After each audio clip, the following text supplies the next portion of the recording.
Alors, merci pour l'invitation. Donc, en effet, je vais présenter donc un peu tout ce qu'on fait à Imagine autour des entrepôts de données, comment ça a permis d'accélérer, on essaie d'accélérer la recherche translationnelle et notamment dans le ciblage de patients. Donc moi, je suis responsable de la plateforme Data Science à l'Institut Imagine et je travaille dans le milieu hospitalier depuis 2001 en fait. Et depuis 2001, je travaille sur cette réutilisation des données hospitalières. Alors juste une petite slide sur les conflits d'intérêts potentiels. Donc avec Imagine, on a créé une spin-off qui s'appelle Codoc, qui se charge de déployer les choses qu'on développe dans la plateforme au niveau technologique. Alors, juste un contexte rapide. Donc, l'Institut Imagine, pour ceux qui connaissent pas, donc c'est un institut sur les maladies génétiques qui est situé sur le campus de Necker. Et donc, ce contexte particulier d'un institut de recherche sur un campus hospitalier avec une intrication forte entre les cliniciens, les chercheurs et les patients qui vont consulter au même endroit où la recherche est faite, nous a encore plus incité à développer ces méthodes autour de la recherche translationnelle, qu'elle ne soit plus finalement qu'une idée, mais qu'elle soit vraiment au cœur du dispositif et au cœur du dispositif informatique aussi. Donc, ce qu'on sait aussi, c'est que réutiliser les données hospitalières, c'est une évidence maintenant pour toutes les recherches rétrospectives. Donc, recherche clinique, évaluation des pratiques, etc. Ce qui est un peu nouveau, même si sur le papier, il a déjà 10 ans, c'est qu'on pourrait utiliser cette mémoire collective pour prendre en charge de nouveaux patients. Donc, c'est un papier de Jennifer Frankovich, qui est rhumato à Stanford et qui explique dans un papier du New England, un court papier, qu'un jour elle a eu une patiente avec un lupus extrêmement compliqué et il savait pas quoi faire, il savait pas s'il fallait lui donner un anticoagulant ou pas. Il y avait rien dans les guidelines, rien dans la littérature. Par contre, ce qu'ils avaient à Stanford, c'est un entrepôt de données avec toutes les données hospitalières stockées et ils ont pu en quelques heures retrouver des patients qui avaient les mêmes profils et ils ont pu prendre une décision au regard de cette mémoire collective pour cette patiente en errance thérapeutique. En errance, pour lequel on avait une difficulté pour la prendre en charge. Donc ça change un peu la manière dont on voit les entrepôts de données, et ça change d'ailleurs pour tous les aspects réglementaires, mais je ne l'évoquerai pas ici. C'est qu'on va utiliser cette mémoire collective pour les études rétrospectives, mais pour aussi prendre des décisions sur des nouveaux patients. Donc pour le soin et la recherche. C'est compliqué de utiliser ces données parce que, comme vous le savez, elles sont complètement dispersées dans l'hôpital. Même si on a un dossier patient informatisé qui existe, on a quand même plein d'autres logiciels qui sont pas forcément interconnectés. On a des logiciels historiques qui sont arrêtés à un instant T, mais qui contiennent aussi des mines d'informations qu'il faut pouvoir réutiliser. Et on a un volume de données important qui fait que toute leur réutilisation est compliquée. Un autre aspect important à prendre en compte, et là, aujourd'hui, ça commence à être bien perçu, c'est la notion de données textuelles. C'est-à-dire que la question qui se pose à chaque fois, c'est est-ce que les données structurées, comme le codage SIM10, la biologie structurée, suffit? Et on a montré l'année dernière, dans le cadre du Covid, en faisant une étude comparative entre les données cliniques contenues dans le texte libre et celles contenues uniquement dans les données structurées. Donc c'est le graphique qui est représenté à gauche. On voit qu'en bleu, c'est que dans le texte libre, et en rouge, c'est que dans les données structurées. Et on a cherché les comorbidités des patients qui étaient testés Covid. Et on voit que dans la plupart des cas, c'est contenu que dans le texte libre. Ce qui paraît logique, hein. Anosmie, on va rarement avoir une donnée structurée qui permet de dire qu'il y a une anosmie ou une ageusie. Et dans la littérature, on trouve des chiffres entre 80 et 90% des comorbidités, des connaissances médicales sont que dans le texte libre. Donc ça veut dire qu'il y a vraiment un investissement fort à avoir autour du compte-rendu hospitalier. Et même, on va plus loin, ce que je pense qu'il faut continuer même à écrire, parce que c'est là finalement qu'on va avoir toute la finesse du diagnostic, ou en tout cas de la réflexion sémiologique du médecin autour des patients, notamment des patients non diagnostiqués. Et c'est là qu'on va avoir les doutes, les absences de signes, les choses qu'on va quasiment jamais retrouver dans des données structurées. Et en plus, généralement, les données structurées vont permettre de coder que ce qu'on connaît. Et donc, tout ce qui est un peu moins connu va être généralement dans le texte libre. Alors, c'est dans ce contexte-là qu'on a défini un entrepôt de données avec le challenge que ce soit utilisé par les médecins et non plus par les data scientists, que ça puisse intégrer n'importe quel type de données, structurées et texte libre, et que ça puisse être utilisé pour les données rétrospectives, mais aussi pour la prise en charge de nouveaux patients. Et donc le principe de l'entrepôt de données, pour ceux qui ne sont pas acclimatés, l'idée c'est d'intégrer toutes les bases cliniques de manière automatisée dans un entrepôt de données unifié, dans lequel on va mettre les données structurées, les données textuelles, et éventuellement les images si on a suffisamment d'espace disque. Et ensuite de pouvoir les enrichir avec des bases de connaissances. Et alors, il y a toute une problématique de fédération d'identité, d'intégration de données hétérogènes, ça, on peut le régler. Alors, juste pour illustrer, à Necker, on a cet entrepôt de données depuis 2010, en production depuis 2017, développé en 2014. Il y a plus de 740 000 patients qui ont été intégrés et plus de 7 millions de comptes rendus pour ces 740 000 patients qui proviennent de 30 sources de données différentes. Ça va de rapports de phétopathologie à des comptes rendus d'urgence ou d'imagerie ou d'hospitalisation. Pour rentrer un peu plus dans le détail, donc on a défini 4 grands challenges autour de cet entrepôt de données. Le premier, c'est vraiment l'identification de patients. Comment retrouver des patients à partir d'un moteur de recherche multimodal. Ce qui va permettre de répondre à des problèmes, de répondre à tout ce qui est en étude de faisabilité, recrutement de patients. Deuxième challenge, c'est tout ce qui est data mining. Donc, comment fouiller les données pour trouver de nouvelles hypothèses. Et tout ce qui est extraction de données. Troisième challenge, c'est, là, le stade ultime, c'est comment utiliser ces données-là pour faire de l'aide à la décision. Donc, si je zoome un peu sur la partie moteur de recherche, donc notre objectif, ça a été de construire un moteur de recherche multimodal qui va permettre d'aller fouiller dans cette mémoire collective. Donc, on a une capture d'écran de Dr Warehouse, qui est l'outil qu'on a développé, et qui va permettre de chercher soit sur qui va pouvoir croiser toutes ces données, le texte libre, les données structurées, biologie, les scores, les codes SIM10, les mouvements des patients, donc je veux tous les patients qui ont été hospitalisés 3 fois aux urgences l'année dernière et qui sont restés 45 jours en réa cette année, et de gérer la temporalité entre ces éléments. Et l'idée, c'est d'accélérer le recrutement des patients, les études de faisabilité, les thèses d'association, la création de cohortes, etc. Alors, ça peut être utilisé notamment dans les réunions de concertation pluridisciplinaires, quand on doit réfléchir sur des cas. À Necker, je sais que c'est un cas d'usage. La difficulté, les principales barrières avec ce type d'outil, c'est qu'on est sur des données dites sales au sens informatique du terme. C'est-à-dire qu'on n'est pas sur des données propres, structurées, normalisées, on est sur des données textuelles. Et donc, il faut une interface qui permet de valider les patients qu'on va retrouver. Un peu comme quand vous êtes sur Google, vous faites une recherche, vous avez besoin de regarder les sites qui sortent, de regarder un peu le détail si ça correspond bien à votre recherche. Et donc, pour ça, on a dû gérer un vrai problème qu'il y a dans les comptes rendus, enfin un problème. C'est les négations et les antécédents familiaux, qui rajoutent énormément de bruit. C'est-à-dire, le patient n'a pas d'insuffisance rénale, par exemple, il ne faut pas retrouver le patient si je cherche insuffisance rénale. Et pareil pour les antécédents familiaux. Et donc, on a développé des méthodes de traitement automatique du langage qui permettent de prendre en compte ces items-là. Et on voit qu'on est passé d'une précision de 30% en intégrant ces méthodes qu'on a développées à Imagine à 88% de précision avec très peu de rappels. Donc, en gros, si on prenait pas en compte ces éléments de langage, sur les 350 patients qui étaient retrouvés avec ce moteur de recherche, avec ces requêtes, on en avait 250 qui étaient faux positifs. Donc pour le médecin, c'est pas acceptable de devoir balayer 250 patients pour au final en trouver un qui correspondrait aux critères. Et donc à la fin du traitement, on est arrivé qu'il y a plus que 17 patients faux positifs. Donc voilà à quoi ça ressemble. Il y a eu plus de 28 000 requêtes qui ont été faites dans Dr Warehouse depuis 3 ans. Deuxième challenge, comment on va pouvoir finalement fouiller toutes ces données. Et donc l'idée, c'est un peu de transformer la donnée textuelle en données normalisées. Alors pour le moteur de recherche, on peut rester sur du full text, c'est pas gênant, mais dès qu'on va vouloir un peu faire du mining de data, on va devoir essayer de normaliser ces données-là.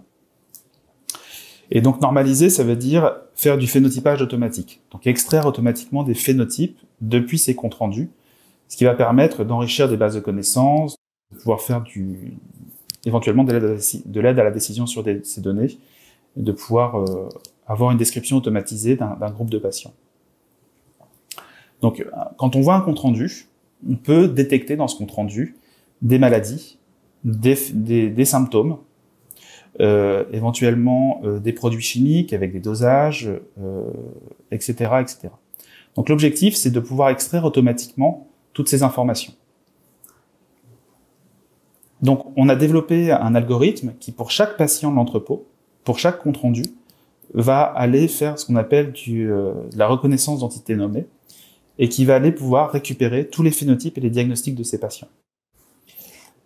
Et donc on va pouvoir, si on fait une requête dans l'entrepôt, alors j'ai volontairement pas fait de requête de psychiatrie, même si au début j'avais envie de le faire, parce que j'étais pas à l'aise pour présenter les résultats. Donc je suis resté voilà sur des choses que j'avais déjà fait. Et donc on va pouvoir ensuite bénéficier du travail qui a été fait sur la contextualisation des données, sur la négation et sur les antécédents familiaux. Et donc on va pouvoir avoir une description automatisée d'une sous-population avec les phénotypes agrégés qui sont extraits depuis les comptes rendus. Et donc, on a intégré ça dans l'interface de l'entrepôt de données qu'on a développé.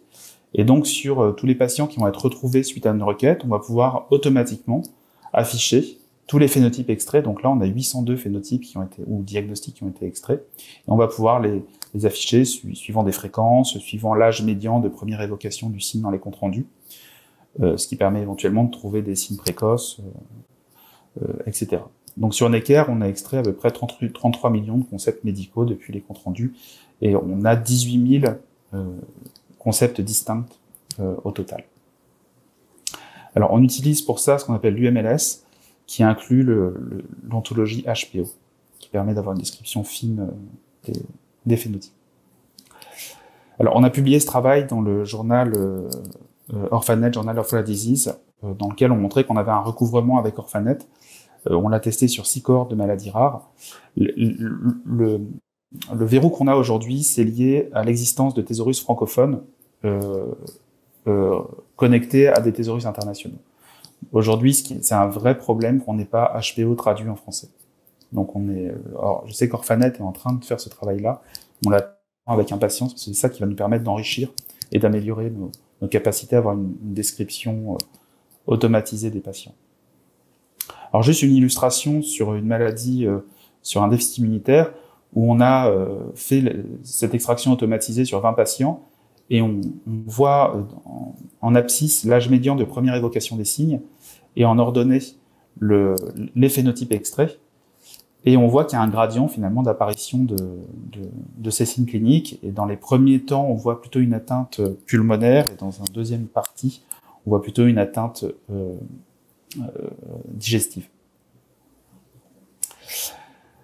Alors, une autre manière d'utiliser cette mémoire collective et cette extraction automatique des phénotypes, c'est un autre exemple, c'est par exemple, je fais une recherche en mettant chez tous les patients qui ont un problème d'obésité, qui ont un nystagmus et qui ont une cardiomyopathie. Je lance la recherche, il me retrouve 12 patients, et si je prends tous ces phénotypes de ces patients et que je les agrège, et que je le trie par un score d'association, je retrouve le syndrome d'Alström. Et donc on se rend compte à ce moment-là qu'on peut utiliser finalement cette mémoire collective pour proposer des diagnostics sur des nouveaux patients. Et c'est ce qui a permis de développer le troisième outil sur l'aide à la décision. Alors juste une parenthèse Covid, donc toutes les méthodes qu'on a développées dans le cadre des maladies rares sur Necker, on a pu les transférer à la PHP l'année dernière pour mettre en place des pipelines de traitement automatique du langage sur les comptes rendus des patients qui étaient testés Covid, alors positifs ou négatifs. Et toutes les nuits, donc, il y avait une extraction automatisée des comorbidités associées à ces patients qui étaient mis à la disposition, en fait, des chercheurs de la PHP. Dernier cas d'usage, donc c'est les outils d'aide à la décision, c'est comment finalement on va pouvoir proposer, soit recruter des patients qui seraient éligibles pour une mutation génétique, soit proposer un diagnostic à un patient qui est en errance. Donc un cas d'usage qui a permis de l'illustrer, c'est on trouve une nouvelle mutation génétique sur un patient, donc on trouve un nouveau diagnostic. il a un phénotype extrêmement complexe qui fait que si on met tous les signes cliniques de ce patient dans le moteur de recherche, on retrouve 0 patient. Et donc là, l'approche va être différente, ça va être de dire plutôt de prendre tous les phénotypes du patient, on va calculer une distance phénotypique et prendre ceux qui se ressemblent le plus. Donc prendre les patients qui sont le plus proches phénotypiquement de ce patient index et regarder parmi ceux-là, est-ce qu'il y en a qui seraient éligibles pour la même maladie. Et donc pour faire ça, on va réutiliser en fait tout ce que j'ai présenté depuis le début. Donc on a l'extraction des phénotypes à partir des comptes rendus pour le patient index. On a la même chose pour tous les patients de l'entrepôt. Donc on transforme finalement le dossier du patient textuel en dossier calculable, en faisant une extraction de tous ces phénotypes, en mettant des scores éventuellement sur chaque phénotype en fonction de leur fréquence et de leur rareté dans l'entrepôt. Et on va calculer une similarité à base d'une méthode qui est relativement simple, qui est le Vector Space Model, qui va permettre de vérifier s'ils sont très similaires ou pas entre eux. Et on va pouvoir afficher pour l'utilisateur le top 30, le top 20 des patients les plus similaires, en supposant que parmi eux, il y ait des patients qui aient la même maladie. Alors, on a évalué ce travail sur 5 cohortes de maladies rares, et en moyenne, alors à chaque fois, on supprimait évidemment le diagnostic, et on gardait que les phénotypes pour tester. Donc on prenait un patient index de la cohorte, on mélangeait tous les autres dans l'entrepôt, et on regardait la capacité à trouver parmi le top 20, le top 30, le top 40, des patients avec cette même mutation. Donc les patients de la cohorte. Et en moyenne, dans le top 30, on trouvait à peu près 50% de patients vrais positifs. Alors sachant qu'on avait une sensibilité qui était assez basse, à 20%, mais qui était déjà quand même hyper importante si on considère que l'idée c'est de réduire l'errance, ne serait-ce que de retrouver un patient en errance dans l'entrepôt, c'est déjà un succès finalement. Et on a publié ce travail dans le journal Biomedical Informatics il y a 3-4 ans. Alors, on a intégré, du coup, ce développement dans l'entrepôt de données, ce qui permet au médecin, en fait, il a la possibilité d'accéder à une vue centrée sur le patient. Donc, on n'est plus sur le moteur de recherche et sur l'intégralité des données. On est sur une vue sur un dossier, donc il y a un certain nombre d'onglets que j'ai volontairement pas présenté pour l'instant, mais avec un onglet similarité qui permet d'aller afficher les 20 patients les plus similaires à ce patient index. Et en supposant que parmi ces patients-là, il y ait des patients qui ressemblent suffisamment pour avoir la même maladie génétique. Alors, on peut l'utiliser dans un autre cas de figure que celui que j'ai présenté. On peut le présenter en disant « j'ai un patient, je ne sais pas ce qu'il a. Est-ce que parmi ces patients similaires, il y a un patient diagnostiqué qui me permettrait de prendre une décision ?» Alors, ça a été utilisé à Necker et publié par Rima Abou en janvier, par l'équipe de Rima Abou, où ils ont utilisé cet outil-là pour pouvoir retrouver un patient muté sur un variant rare qui s'appelle le KCNA2, sur un syndrome neurodéveloppemental. Et donc, ils ont pu montrer que cet outil avait permis de retrouver un patient parmi l'entrepôt. Et donc, on voit à droite, justement, les termes phénotypiques qui ont permis de retrouver ce nouveau patient, le patient A, qui était suffisamment similaire pour être détecté et proposé aux utilisateurs. Les autres patients étant des diagnostics différentiels. Alors, l'idée, c'est d'avoir une architecture orientée autour de l'intelligence artificielle, au final. Donc, on a donc l'entrepôt de données. On a, grâce au développement donc on met de l'intelligence artificielle pour déjà exploiter les données. Donc, on va pouvoir faire du recrutement de patients avec un moteur de recherche, pouvoir extraire les données et les transformer de manière textuelle, les données textuelles en données normalisées, structurées, faire de l'enrichissement avec des bases de connaissances, de génétique, sur les maladies. Et à partir de là, on va pouvoir développer des méthodes d'apprentissage pour essayer de développer des outils d'aide à la décision. Et on va pouvoir les réappliquer finalement dans l'entrepôt pour pouvoir effectivement réduire l'errance diagnostique, améliorer les connaissances sur les maladies des patients.